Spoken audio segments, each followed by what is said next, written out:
اعوذ باللہ من الشیطان الرجیم، بسم اللہ الرحمن الرحیم۔ السلام علیکم۔ آج ہم شروع کرتے ہیں 10th کلاس کی اردو کی بک کا چیپٹر نمبر 3، علامہ اقبال کا تصور وطنیت۔ اس کے مصنف کا نام ہے ڈاکٹر وحید قریشی۔ اس چیپٹر کی ہم 2 ویڈیوز آپ سے شیئر کریں گے، جس میں پہلی ویڈیو مشقی سوالات، اہم پیراگراف کی تشریح، الفاظ، معنی، مرکزی خیال اور خلاصہ وغیرہ پر مشتمل ہوگی، جبکہ دوسری ویڈیو پارٹ 2 میں اسی چیپٹر کے بورڈ پیٹرن کے مطابق اضافی سوالات ہوں گے، جو کہ آپ کے پیپر کی تیاری میں معاون ثابت ہوں گے۔ تو شروع کرتے ہیں۔ سب سے پہلے ڈاکٹر وحید قریشی کے حالات زندگی کے بارے میں۔ ولادت 1965، وفات 2009۔ حالات زندگی۔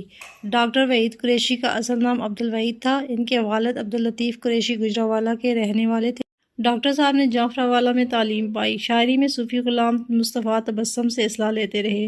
وہ بطور ڈائریکٹر اقبال اکیڈمی کی صدر نشین مقتدرہ قومی زبان اسلام آباد، سربراہ مجلس ترقی ادب اور سربراہ قائد اعظم لائبریری لاہور جیسے ذمہ دار عہدوں پر مدتوں خدمات انجام دیتے رہے۔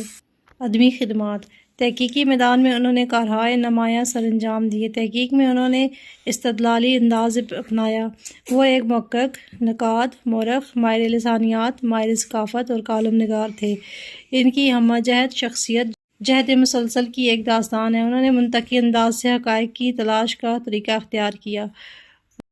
وہ پرگوش شاعر بھی تھے۔ شاعری میں ان کے 3 مجموعے الواح، نقد جان اور ڈھلتی عمر کے نوحے منظر عام پر آ چکے ہیں۔ نثر میں انہوں نے نظریہ پاکستان قائد اعظم اور پاکستانی معاشرے کے حوالے سے کئی کتب تصنیف کیں۔ اقبالیات پر ان کی گراں قدر خدمات کا اعتراف کرتے ہوئے حکومت پاکستان نے 2003 میں انہیں اقبال ایوارڈ سے نوازا۔ انہیں اردو زبان سے بے پناہ محبت تھی۔ اردو زبان کی ترویج اور عملی طور پر اردو کو سرکاری زبان کا درجہ دینے کے لیے عمر بھر کوشش کرتے رہے۔ تصانیف۔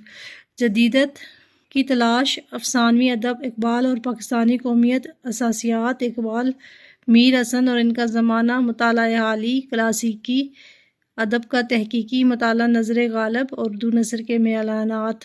اس کے بعد ہم مشکل الفاظ کے معنی دیکھتے ہیں۔ اقتباس، کسی تحریر یا عبارت کا ٹکڑا۔ داعی، دعوت دینے والا، بلانے والا۔ پرستش، عبادت، پوجا۔ تدریجی، درجہ بدرجہ۔ خطۂ زمین کا ٹکڑا۔ دھرتی پوجا، وطن کی محبت۔ ربط، تعلق۔ زمان، زمانہ، وقت۔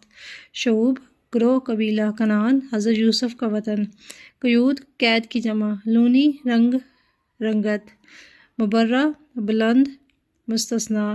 مجرد، غیر مادی وجود۔ شابت، ایک جیسا۔ مکان، کوئی خاص جگہ یا خطہ۔ ملت بیضا، روشن ملت۔ مراد، ملت اسلامیہ۔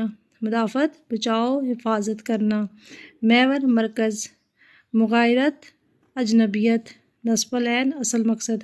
متعین، معلوم کرنا۔ متصادم، ٹکرا جانے والا۔ لسانی اختلافات، زبانی اختلافات۔ عمرانی تاریخ، معاشرتی تاریخ۔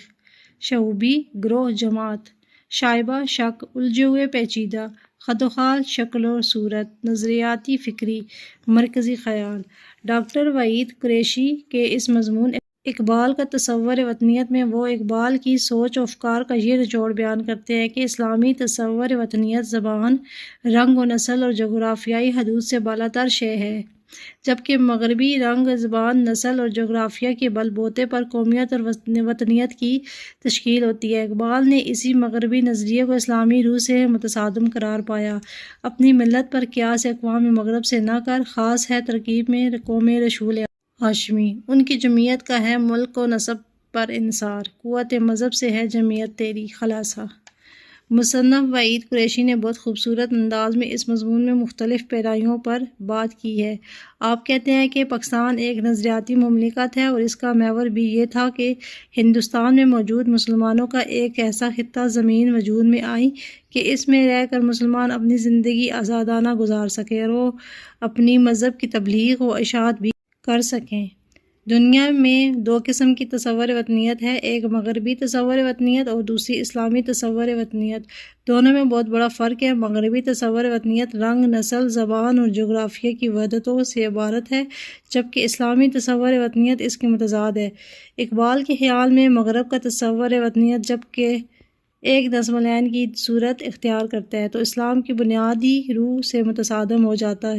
اقبال کی ابتدائی شاعری ہم دیکھیں تو اس میں وہ حوالے ملیں گے جس کے بارے میں ہم کہہ سکتے ہیں کہ اقبال شروع میں مغربی تصور وطنیت کے قائل تھے، لیکن وہ بہت جلد اس اثر سے نکل آئے اور کھل کھلا اس کی مخالفت کی۔ پاکستان وجود میں آیا تو آبادیوں کی تبدیلیاں ہوئیں، مقامی اور مہاجر کے امتیازات ابھرے اور مخالفت ہونے لگی۔ برصغیر میں دو بڑے ممالک ہیں، پاکستان اور بھارت۔ دونوں ملکوں میں مسلمان ایک کثرت سے بستے ہیں، اس لحاظ سے دونوں ملکوں میں رہنے والے مسلمان دو مختلف ممالک کے باشندے ہیں۔ پاکستان کی قومی زبان اردو ہے، مختلف اسلامی ممالک میں لسانی اختلاف موجود ہے، تو پھر اس بات کی تلاش ضروری ہے کہ مسلمانوں کی تہذیبی زندگی میں زبانوں کی کیا اہمیت رہی ہے اور زبانوں کے بارے میں 1300 سال میں مسلمانوں کا یہ رویہ کیا رہا ہے۔ ان سوالوں کی طرح بہت سے سوالات سامنے آتے ہیں جن کے صحیح حل پر ہماری قومیت کی بنیادیں استوار ہو سکتی ہیں۔ علامہ اقبال نے اشعار میں جا بجا وطنیت کے مغربی تصور کی مخالفت کی ہے۔ اس کے علاوہ ان کی نثری تحریروں میں بھی مسلمان ممالک کے عمرانی تاریخ کی مدد سے مسلمانوں کے تصور وطنیت کے بارے میں چند بنیادی تصورات ملتے ہیں۔ سورۃ حجرات سے واضح ہے کہ ذاتی اور خاندان محض شناخت کے لیے ہیں، اصلی شرف و فضیلت کا معیار نسب نہیں تقوی ہے۔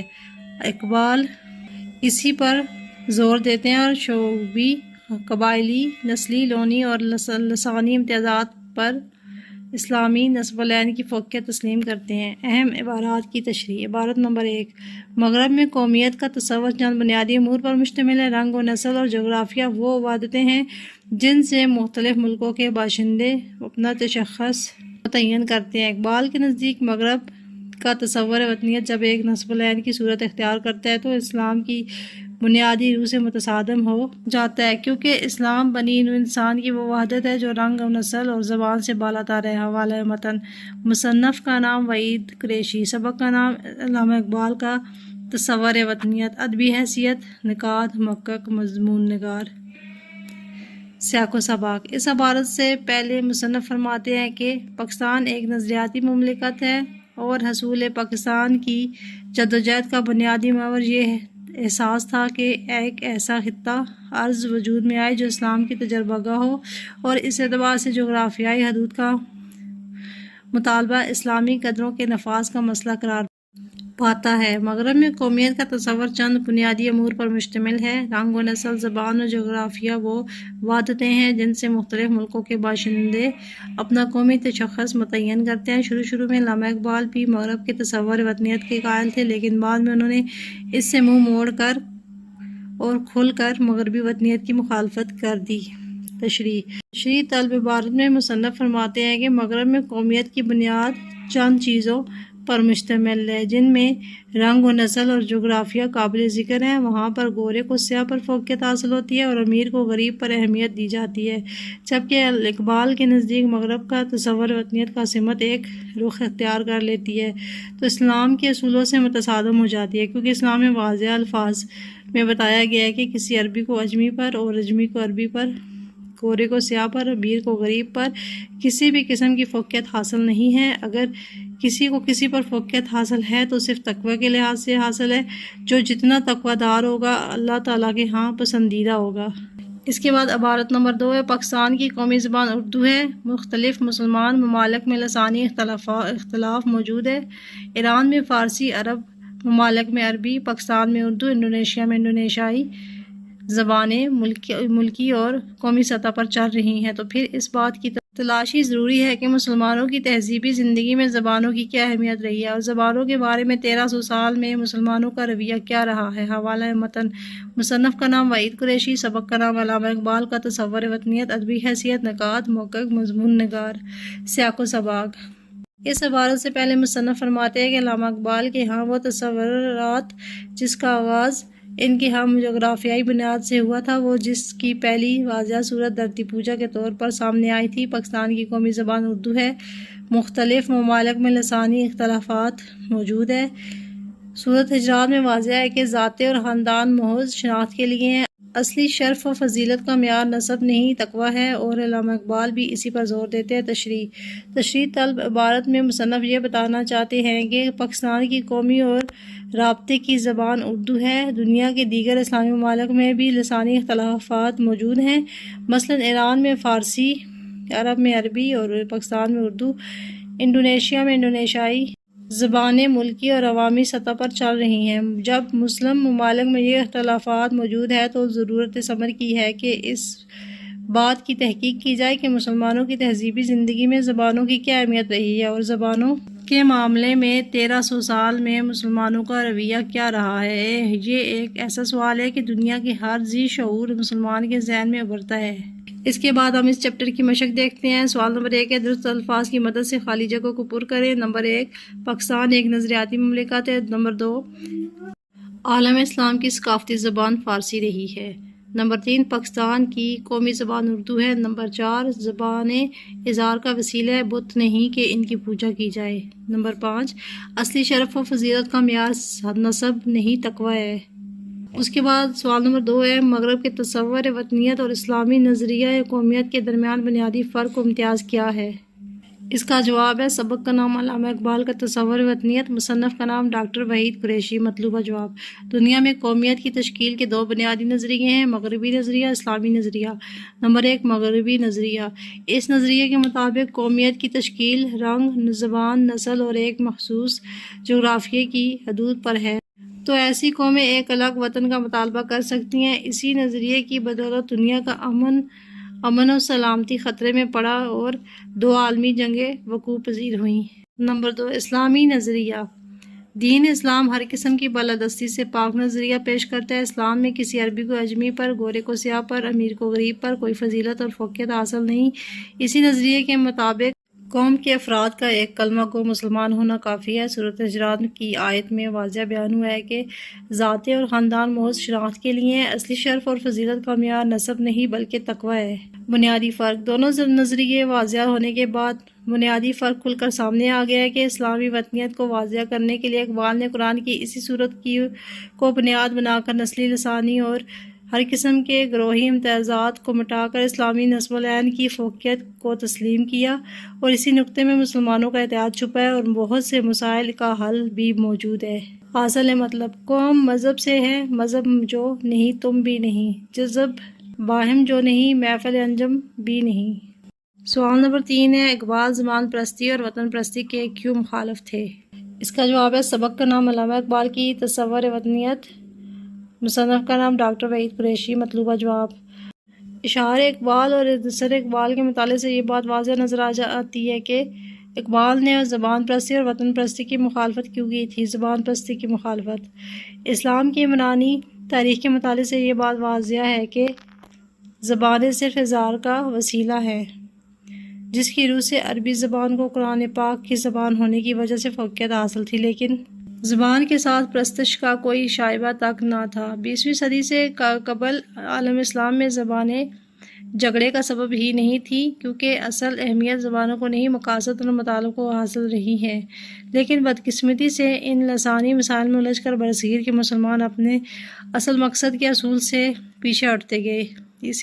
اسی لیے فکر اقبال میں ہمیں زبان پرستی کی سختی سے ممانعت ملتی ہے۔ وطن پرستی کی مخالفت، افراد کا کسی تصور علاقے یا وطن سے محبت کرنا فطری امر ہے۔ جیسے کچھ افراد اپنے آبائی علاقوں سے محبت اور عقیدت رکھتے ہیں، لیکن اقبال نے اس وطن پرستی کو زہر قاتل قرار دیا ہے جو ملکی مفاد کو نقصان پہنچانے اور قومیت کے وسیع تر مفادات کے منافی ہوں، کیونکہ اس قسم کی محبت اور وطن پرستی مجموعی ملت کے شیرازے کو بکھیر کر رکھ دیتی ہے۔ بقول اقبال، ان تازہ ہداؤں میں بڑا سب سے وطن ہے، جو پیراہن اس کا ہے وہ مذہب کا کفن ہے۔ اصل مطلب، زبان پرستی اور علاقہ پرستی مسلمانوں کے اتحاد و اتفاق کو شدید نقصان پہنچاتا ہے، جس کے نتیجے میں اسلامی بھائی چارے کے سنہرے اصول چھوڑ کر لوگ اپنے علاقے اور زبان پر فخر کرنا شروع کر دیتے ہیں اور اتحاد کے ٹکڑے ٹکڑے ہو جاتے ہیں۔ اس کے بعد سوال نمبر 4 ہے، اس جملے کا مطلب واضح کریں۔ اصل اہمیت زبانوں کو نہیں، مطالب کو حاصل رہی ہے۔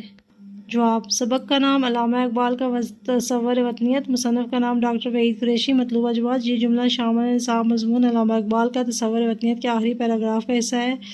اس جملے کا مفہوم یہ ہے کہ دنیا میں کئی زبانیں بولی جاتی ہیں اور یہی انسانی جذبات اور احساسات اور افکار کے اظہار کا وسیلہ ہے۔ اس جملے کو سمجھنے کے لیے ہم ایک مسافر کی مثال لیتے ہیں۔ کہ منزل مقصود تک پہنچنے کے لیے اس کے پاس مختلف راستوں کا اختیار حاصل ہے۔ اب یہ اس کی مرضی ہے کہ وہ کون سا راستہ اختیار کرتا ہے، کیونکہ اصل مقصد راہ اختیار کرنا نہیں بلکہ منزل تک خود کو پہنچانا ہے۔ اسی مثال کے تناظر میں یہ بات واضح ہو جاتی ہے کہ عالم اسلام کی ثقافتی زبان فارسی تھی۔ عربی کو قرآن پاک کے نزول کی وجہ سے فضیلت اور فوقیت ملی۔ مسلمان دنیا کے جس ملک میں بھی گئے، انہوں نے قرآنی تعلیمات کو سمجھانے کے لیے وہاں کے علاقائی زبانوں کو بھی اظہار کا وسیلہ بنایا، اور یہی طریقہ ان کے لیے تبلیغ و ہدایت کا ذریعہ بنا۔ مسلمانوں کی تاریخ میں زبان پرستی کا کوئی شائبہ بھی نہیں ملتا، کیونکہ اصل اہمیت زبان کو نہیں مقاصد اور مطالب کو رہی ہے۔ حاصل مطلب، زبان محض ایک سماجی ضرورت ہے جسے انسان اپنے مقاصد کے حصول کے لیے اپناتا ہے۔ اس کے بعد سوال نمبر 5 ہے، سورۃ الجاء میں شعوب و قبائل کا اصل مقصد کیا بیان کیا گیا ہے؟ اس کا جواب ہے، سبق کا نام علامہ اقبال کا تصور وطنیت، مصنف کا نام ڈاکٹر وحید قریشی۔ مطلوبہ جواب، شعوب و قبائل کے لفظی معنی قبیلہ، گروہ یا خاندان کے ہیں۔ شامل نصاب مضمون علامہ اقبال کا تصور وطنیت کے صفحہ نمبر 23 کے آخری پیراگراف میں اس سوال کا جواب کچھ یوں بیان ہوا ہے کہ سورۃ الجاء کی آیت نمبر 13 میں ارشاد ربانی ہے، لوگوں ہم نے تم کو ایک مرد اور ایک عورت سے پیدا کیا اور پھر تمہاری قومیں اور برادریاں بنائیں تاکہ تم ایک دوسرے کو پہچانو۔ در حقیقت اللہ تعالیٰ کے نزدیک تم میں سے سب سے زیادہ عزت والا وہ ہے جو تمہارے اندر سب سے زیادہ پرہیزگار ہے۔ یقیناً اللہ سب کچھ جاننے والا اور باخبر ہے۔ شعوب و قبائل کا اصل مقصد، مذکورہ بالا آیت کا مطلب یہ ہے کہ حضرت آدم جو مٹی سے بنائے گئے تھے، ان کی طرف سے نسبت میں کل جہاں کے آدمی ہم مرتبہ ہیں۔ اب انسانوں کے درمیان فضیلت و برتری معیار تقویٰ، پرہیزگاری، اطاعت اللہ اور اتباع نبی صلی اللہ علیہ وآلہ وسلم کی وجہ سے ہوگی۔ یہ قبیلے، خاندان اور جماعتیں یا گروہ صرف پہچان کے لیے ہیں تاکہ ایک دوسرے کی پہچان ممکن ہو سکے اور سماجی شناخت ہو سکے، ورنہ بشریت کے اعتبار سے سب قومیں یکساں ہیں۔ علامہ اقبال اسی پر زور دیتے ہیں کہ قرآن کی اس آیت کا سہارا لے کر شعوبی قبائل نسلی اور لسانی امتیازات کو مٹا کر اسلامی شناخت اور نسب العین کی فوقیت تسلیم کرتے ہیں۔ سوال نمبر 6، درجہ ذیل الفاظ اور تراکیب کو جملوں میں اس طرح استعمال کریں کہ ان کا مطلب واضح ہو جائے۔ نمبر 1، نسب العین، مطلب زندگی کا مقصد، میری زندگی کا نسب العین ڈاکٹر بن کر دکھی انسانیت کی خدمت کرنا ہے۔ نمبر 2، متصادم، ٹکراؤ، حق و باطل دو متصادم قوتیں ہیں لیکن اللہ حق کے گروہ کا ساتھ دیتا ہے۔ خدوخال، لاکھ نقشہ، لاکھ پردوں میں بھی نمایاں ہیں، وقت کے خدوخال ہیں ہم لوگ۔ دھرتی پوجا، وطن پرستی، دھرتی پوجا اسلامی روح کے منافی ہے۔ تغیر و تبدیل، تبدیلی، بدلنا، توڑ پھوڑ۔ کائنات تغیر و تبدیل کے اصولوں پر رواں دواں ہے۔ لسانی اختلافات، زبان کے اختلافات، لسانی اختلافات آہستہ آہستہ بڑھ کر قوموں کے درمیان جدائی ڈال دیتے ہیں، اس بات سے گریز کرنا چاہیے۔ سرچشمہ، مرکز، وجہ، دین اسلام ہی سرچشمہ حیات ہے۔ ثانوی حیثیت، دوسرا درجہ عام حیثیت، قومیت کی تشکیل میں زبان ثانوی حیثیت سے زیادہ درجہ نہیں رکھتی۔ اس کے علاوہ ان کے جملے یہ بھی ہیں، آپ یہ بھی دیکھ سکتے ہیں، الفاظ و ترکیب جملے، نسب العین، متصادم، خدوخال، دھرتی پوجا، تغیر و تبدیل، لسانی اختلاف، سرچشمہ، ثانوی حیثیت۔ سوال نمبر 7 ہے، نیچے دی ہوئی عبارت کو غور سے پڑھیں، ان میں ذو معنی الفاظ موجود ہے، آپ ان الفاظ کو اس عبارت میں سے چن کر انہیں اپنے جملوں میں اس طرح استعمال کریں کہ ان دونوں کے مطالب واضح ہو جائیں۔ عبارت، ان دنوں ظہیر دمشق میں تھا، ایک بار اس نے ایک کتاب میں پڑھا تھا کہ ملک شام میں ایک پہاڑی علاقے میں سونے کی ایک کان موجود ہے، اس نے سامان سفر اونٹ پر بار کیا اور خزانے کی تلاش میں چل دیا۔ شام کا اندھیرا ہونے سے پہلے وہ اس علاقے میں پہنچ گیا، اچانک ایک جھاڑی سے ایک زخمی ہرن نکلا جو زیادہ تیز نہیں دوڑ سکتا تھا۔ ظہیر نے اسے پکڑ کر تیز چھری سے ذبح کیا اور اس کا گوشت مزے سے کھایا۔ اس کا خیال تھا کہ کل صبح اپنے کام کا آغاز کر دے گا، لیکن یہ جان کر اسے پریشانی ہوئی کہ خزانے کی نشاندہی کرنے والی مشین کی کوئی کل خراب ہو گئی ہے۔ وہ دیا جلا کر اسے ٹھیک کرنے لگا، جلد ہی اسے کامیابی مل گئی تو اس کی جان میں جان آئی۔ اس رات اس کے کان میں ہلکا ہلکا درد ہو رہا تھا، اس لیے اسے آرام سے سونے کا موقع کم ہی ملا۔ جواب، مندرجہ بالا عبارت میں درجہ ذیل ذو معنی الفاظ موجود ہیں۔ بار، لادنا، بوجھ، گلزار نے گھوڑے پر اپنا سامان بار کیا۔ بار، دفعہ، میں نے کئی بار ان کو سمجھایا۔ شام، ملک کا نام، شام پر روس نے بمباری کی اور کئی بے گناہ لوگوں کو شہید کیا۔ شام، وقت غروب، شام کو پرندے اپنے گھونسلوں کی طرف روانہ ہوئے۔ کان بدن کا عضو، مولوی صاحب نے نومولود کے کان میں اذان دی۔ کان مدن، ہمارے گاؤں میں نمک کا کان میں ہزاروں مزدور کام کرتے ہیں۔ سونا، قیمتی دھات، سونے کی قیمت روز بروز بڑھتی جا رہی ہے۔ سونا، نیند لینا، میں ہر رات جلدی سوتا ہوں اور صبح جلدی اٹھ جاگتا ہوں۔ تیز، تیز دھار والی، بچوں کو تیز چھری سے دور رکھیں، ایسا نہ ہو کہ اپنے آپ کو زخمی کر دیں۔ تیز، تیز رفتار، چیتا تیز دوڑتا ہے۔ جان، معلوم کرنا، یہ جان کر بہت افسوس ہوا کہ پچھلے سال سمیر کے والد کا انتقال ہو گیا ہے۔ جان، روح، تم نے اچانک چلا کر میری تو جان ہی نکال دی۔ کل پرزہ، میری گاڑی کے تمام کل پرزے ٹھیک کام کر رہے ہیں۔ کل، گزشتہ دن، کل پشاور میں موسلادھار بارش ہوئی۔ اس کے بعد سوال نمبر 8 ہے، نیچے دیے گئے جملوں میں محاوروں کی درستگی کریں۔ یہاں تو الٹی جمنا بہہ رہی ہے، اس کا درست جملہ ہے یہاں تو الٹی گنگا بہہ رہی ہے۔ بے، اس نے تو اپنے پاؤں پر خود ہتھوڑا مارا ہے، اس کا درست ہے اس نے تو اپنے پاؤں پر خود کلاڑا مارا ہے۔ اگلا، ہر کوئی اپنا بالو سیدھا کرنے میں لگا ہے، اس کا درست جملہ ہے ہر کوئی اپنا الو سیدھا کرنے میں لگا ہے۔ نمبردار ہے، تم نے جیسی جلتی پر پانی ڈال دیا، تم نے جیسے جلتی پر تیل ڈال دیا، یہ اس کا درست جملہ ہے۔